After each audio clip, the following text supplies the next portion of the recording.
Fun fact, as many people suffer from overstudying than understudying. People that will throw away all chances of ever touching grass in favor of chasing straight A's. And the sad thing is, they don't go anywhere. They haven't learned to study smarter, not harder. I completely made up that fun fact, but it's probably true, and that person is probably you. Today, I'll share 5 proven methods to help you cut down your study time while staying just as effective, if not more. Doesn't matter if you're a Gen Alpha middle schooler or an old 9-to-5er chasing another pay rise. These productivity tips are founded in base human psychology and will work universally. Let's dive right in.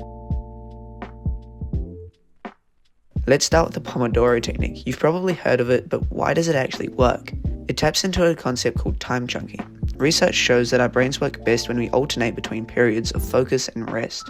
After about 25 minutes of sustained concentration, your brain starts to lose steam. That's where the short 5-minute breaks come in. They reset your mental energy and help you refocus. But there's more to it. The ticking timer creates a sense of urgency. When you know there's only 25 minutes to work, you're less likely to procrastinate. It's like tricking your brain into staying on task. For extra usefulness, don't use your 5 minutes doom scrolling. Instead, drink some water, touch some grass, play with a dog, or read a book. Keep your brain away from the dopamine thirst that makes studying difficult. Section 2. Stop multitasking. Multitasking might feel like you're accomplishing more, but here's the truth. It's a productivity killer. Psychologists call this task switching cost. Every time you switch between tasks, say from solving a math problem to replying to a text, you lose precious seconds as your brain readjusts. These microseconds add up, draining your mental energy and making you less efficient overall. Instead, try monotasking. Set clear goals for each study session. For example, instead of study biology, aim for review chapter 4 notes and complete practice questions. This focused approach keeps your brain locked in on one task at a time, making your study sessions much more effective.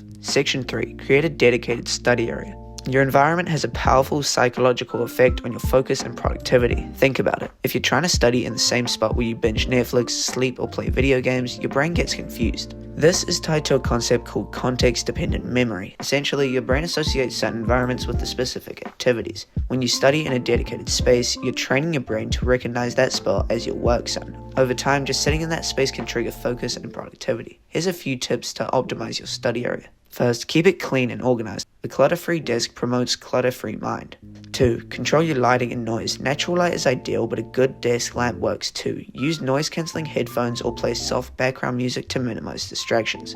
3. Make it tech-friendly but distraction-free. Have your laptop, chargers, and study materials ready, but turn off notifications or put your phone in another room. Creating this separation between your work life and chill life is a game changer. When you leave your study area, it's easier to fully relax, knowing you've put in a focused effort. Section 4. Study consistently. Consistency is the secret weapon of top students and professionals, but why is it so effective? It's rooted in spaced repetition, a learning technique that helps your brain retain information over time. Instead of cramming everything into a single marathon session, consistent study sessions allow your brain to revisit and reinforce materials at intervals. This strengthens neural connections by allowing time to consolidate and reinforce stuff you already know. Think of it like building a muscle. A little effort every day is far more effective than one intense workout that leaves you sore and unmotivated. To build this habit, set aside specific times each day for studying. Treat it like a non-negotiable appointment with yourself. Also, the nature of human memory dictates that learning one thing over and over again in small chunks develops memory way better, leading to longer-term information that you'll remember way past your exams. Finally, let's talk about speed reading. The faster you process information, the less time you'll need to spend studying. Here's the psychology behind it.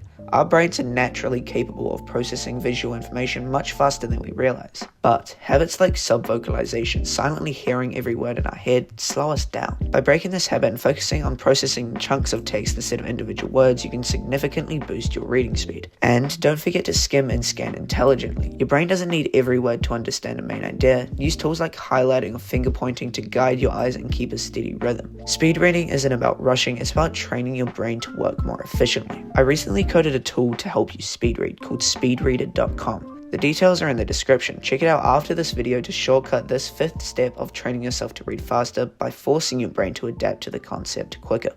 Thanks for watching. Subscribe if you think this video and future ones will benefit you. And here's to studying smarter, not longer.